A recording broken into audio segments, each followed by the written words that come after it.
Hello, everyone, and welcome to the question and answer portion of the Narcolepsy Network conference. And I would just like to get started by first thanking all of the panelists for just presenting and offering your awesome perspective, and also to all of the audience members who have taken time out of their day to come and visit with us.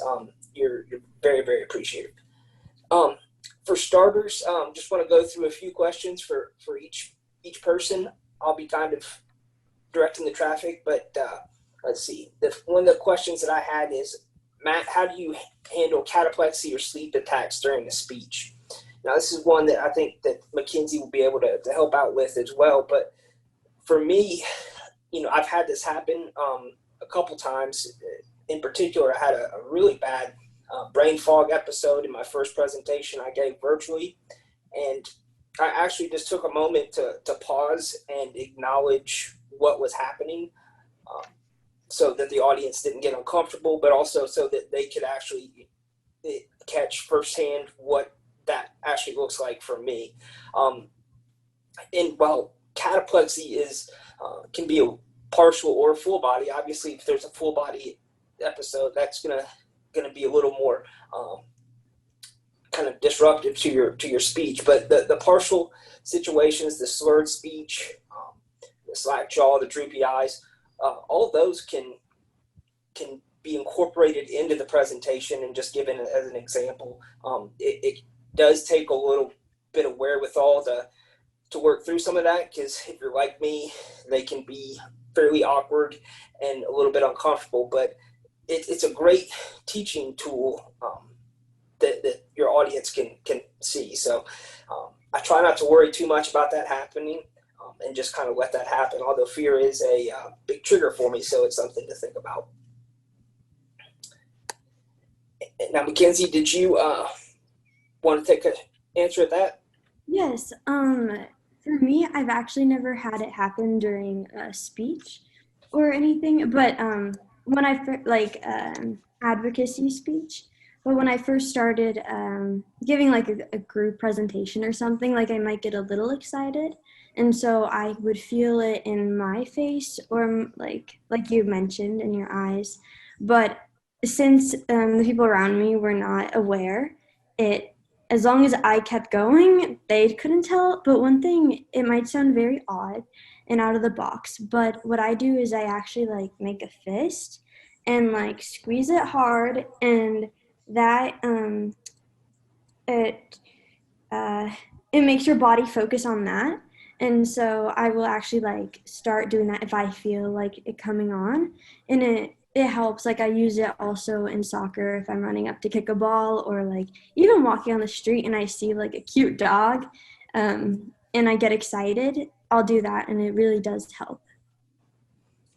I think that's an awesome answer, and you're right. Those distraction approaches can be excellent to help work through moments in speeches and in life in general. Chris, did you want to go ahead and answer a question? Yeah, sure. Thanks a lot, Matt. And I think when you have a moment to share a personal detail like that, Mackenzie, I think it can help people who don't have narcolepsy relate. Say, oh my goodness, you had to do that. I think people can understand more. One question is how to prepare when your meeting's in a virtual format. And a lot of the same rules apply in terms of, knowing your audience, who you're talking to, what they're concerned about, what your ask is. It's always important to test your technology, make sure it's set up, make sure the lighting is good and clear. You can also select a Zoom background that delivers a message. That's an opportunity. So some people might put a narcolepsy banner behind you, or narcolepsy network, or wear a shirt that is from the cause. And sometimes people might bring a prop along or tell a story. So, just Mackenzie, just you clenching the fist, it's a repeatable, memorable thing. They're going to remember to say, oh, that's that soccer player, remember? So in the video sample, somebody with Pompeii brought the sloth animal, the stuffed animal, to say, hey, we're tired just like a sloth. The other thing is just minimize background noise and distractions. And if you're in a setting where there's more than one advocate, because sometimes that might happen, you might have a group of people on a Zoom call with your legislator. It's important to sort out who's going to say what in advance. And you might want to have a little pre-meeting in advance just to get comfortable if you're not friendly with the people yet, because then it'll become more natural when you go in there and you can decide who's going to say what.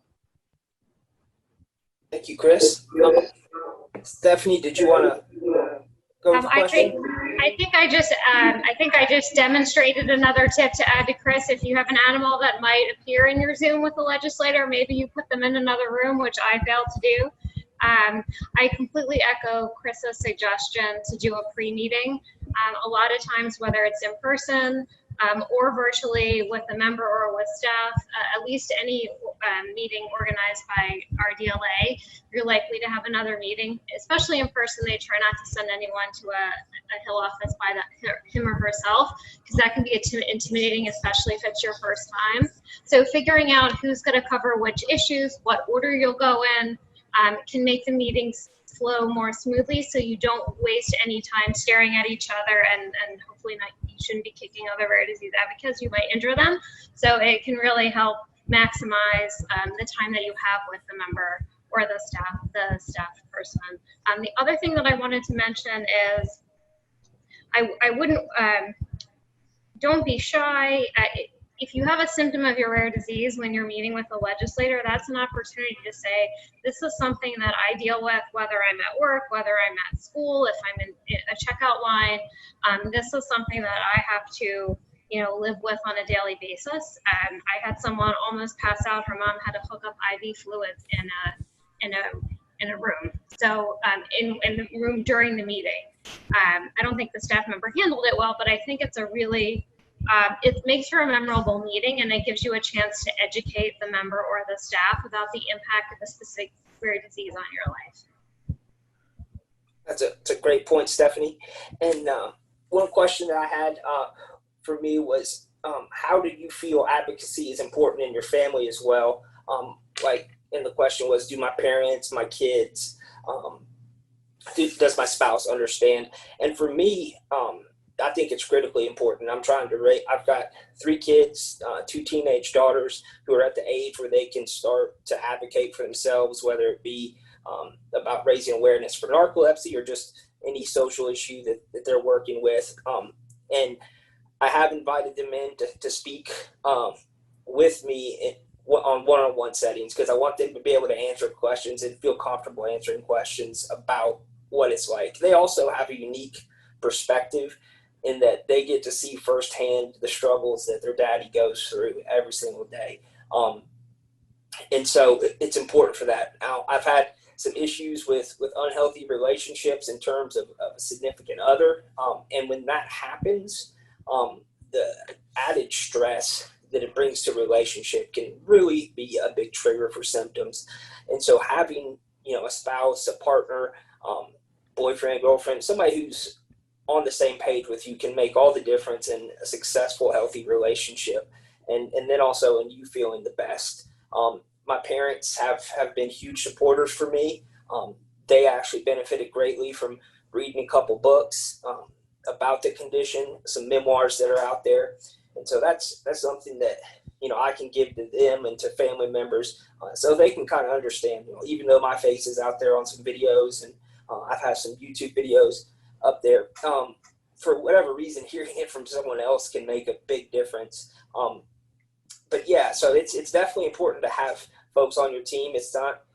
It's more helpful for you mentally than I think for anything else, but they also can speak to advocacy at a great level, particularly if you have a kid who's not able to articulate what they're going through. Not everybody is quite as articulate and well-spoken as Mackenzie, which is a great segue to Mackenzie. Do you have a question that you'd like to answer? Yeah, going off what you said about like your parents being great support, I got asked, so inspired by your talk today, do you have any suggestions and or strategies for coping with narcolepsy while studying, traveling, living, and working abroad? I would say that number one would be my faith in God, but also my parents and brother. Their support with me ever since I was 10 and I was diagnosed then. Honestly, I can really accredit them to being where I am today, because one, support is very important, but also it gives you that confidence as a narcoleptic to own what you have. If you're constantly reminded that you are handicapped, then you will feel that you are limited. Where if you are always encouraged, and not falsely, like given like the false sense that you can do everything, but like encouraged that their possibilities are the same for you. I think that that is key in how I've been able to be abroad and by myself, living like alone during quarantine, meeting people and talking about narcolepsy, and being sure of myself with narcolepsy was due to a strong support system, like you mentioned, Matt. Well, thank you, Mackenzie. Chris, did you have a question that you'd like to answer? Yeah, sure. One question that came in was, I'm not good or I'm not comfortable at telling my story yet. How else can I get involved to raise awareness? So I think it's important just to, accept where you are and take steps and try and gain confidence. I think there's a lot of things that you can do that don't involve like taking center stage. You can look and retweet and repost stories and information that's out there already. You can get involved in things like community walks or securing proclamations. You can get involved in Rare Disease Week on Capitol Hill. So there's a lot of different ways to do it that don't involve speaking. Matt, I really appreciated that you focus on some of the artwork that brings some of the stories to life. There's so many different ways. Even some of the most important legislation right now, 21st Century Cures Act, that came together through sending hand-drawn pictures to Congress. So sometimes it's not the speech, sometimes it's not the big stage, it's the little things that pile up. And Stephanie, I know that you see this too, so you might want to add to this. Well, and even if you're not comfortable meeting face-to-face with a member of Congress or a state legislator or staff, send a message through the website and call. Again, these folks, if you live in their district, they represent you. It doesn't matter if you voted for them, if you're the same party, even if you're 16 and not old enough to vote yet, they represent you. And so if there's an issue you feel passionate about, give them a call. I answered calls in the congressional office for 8 or 9 years. We did not argue. The point was you find out who's calling, what the legislation is, if they have a few key points. The staff should be listening to you and taking notes to pass that message on. You don't have to be a policy expert. You just want to share. Again, this is, I think, part of the reason that Chris's tips on the elevator speech are so important.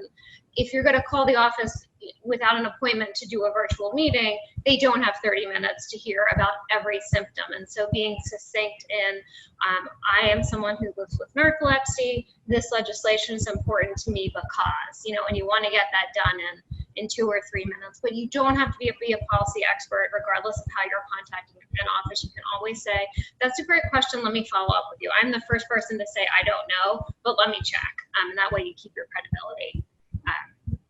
And again, then you have an excuse to contact the office again with the info that they asked. That's a great answer, Stephanie. One question I had that's really important for me to touch on is a question about balance between sleepiness, between work, between raising kids, and how do I deal with the brain fog and the other symptoms that develop? And the answer is it's a work in progress. It's not perfect. And I have to give myself grace. I'm probably my biggest critic. And so I have to stop and take a step back and, first I need to prioritize what is the most important thing in my life right now. Well, if I don't take care of my sleep and my physical and mental health, then I can't do anything else. And so making sure that I'm engaging in self-care, for me, that does mean exercise on a daily basis, means proper diet. It means naps when I need it. And sometimes that's, strategic napping, planning throughout the day. Other times that's just taking a nap as the symptoms get there. But as far as balance, making sure that my priorities are straight, that's huge. And I can always tell when they're getting out of sync, because my symptoms tend to rub up a little bit more on my daily life and what I'm capable of accomplishing. I do tend to bite off more than I can chew. When I'm having a slight moment of wakefulness, an idea sounds great, but it doesn't always mean that that's a good choice for me.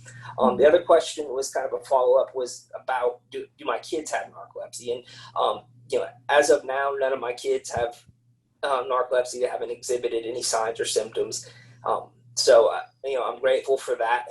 If one day they do get diagnosed, they're going to have the best advocate and parent that they possibly can, because I know that there's tons of great parents out there, but I'm just going to be able to listen and love them, and hopefully give them some perspective that they listen to. They're teenage girls, so they don't always listen to everything I say.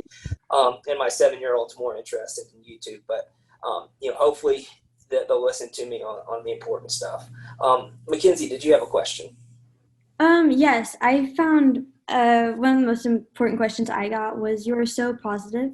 What do you do when you have a bad moment or day? For me, I definitely, there's parts when I was first diagnosed that I actually don't remember a lot that went on, because I think it was so hard for me having cataplexy, not being able to, for a couple months I was actually in a wheelchair because I could not walk because of my cataplexy. And so I think for me it was finding the simple joys in everyday life.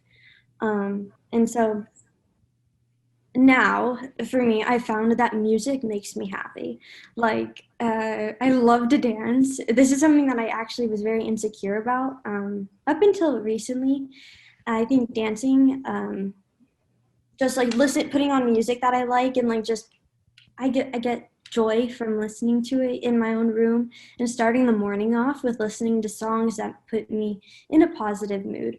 But also realizing that like hobbies, I feel like having hobbies or interests that you automatically get like excited for, or even thinking about or talking about, you're like, oh, like I don't know, it's for me that has really helped change my outlook, because although yes, we may always be tired or have that, like, yeah, we can't get rid of narcolepsy, but we can do things that make us just as happy with having it as we were when we were not diagnosed with it.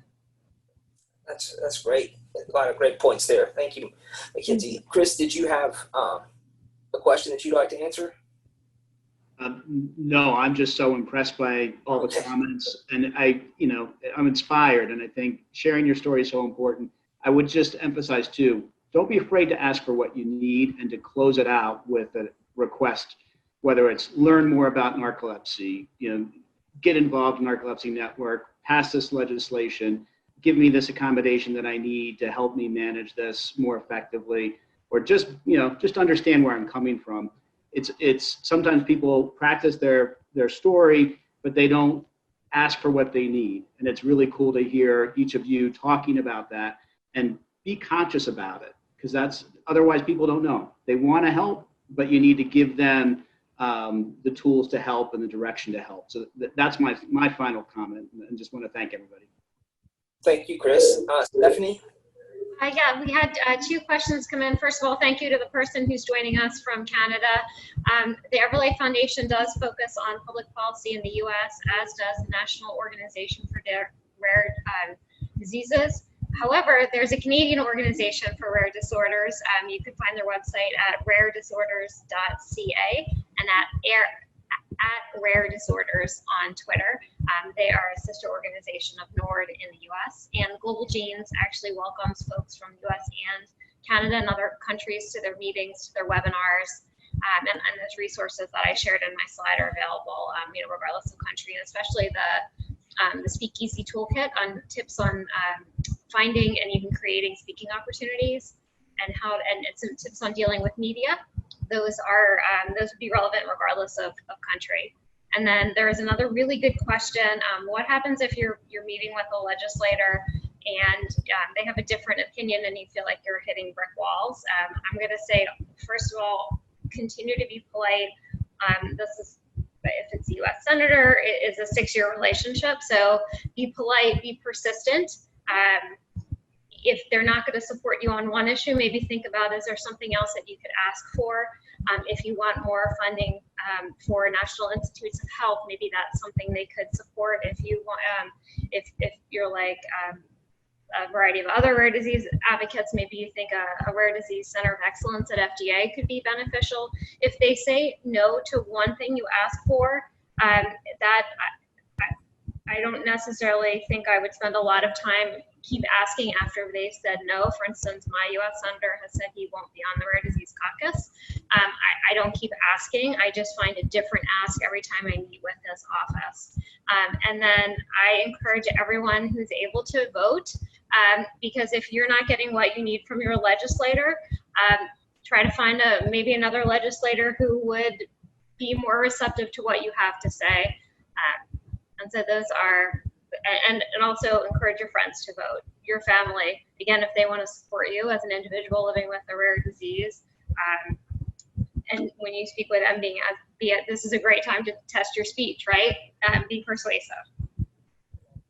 Well, thank you, Stephanie. And I just want to thank, just again, all the presenters and panelists who are here today. And I want to thank the audience in particular. I think for me, the biggest takeaway of today is that your story matters. The power of your personal story is your greatest gift to this community and you know, to your own life. And to borrow from a quote, we are the nap takers and we are the dreamers of dreams. So don't stop dreaming, and then just enjoy life. It's awesome if you want it to be.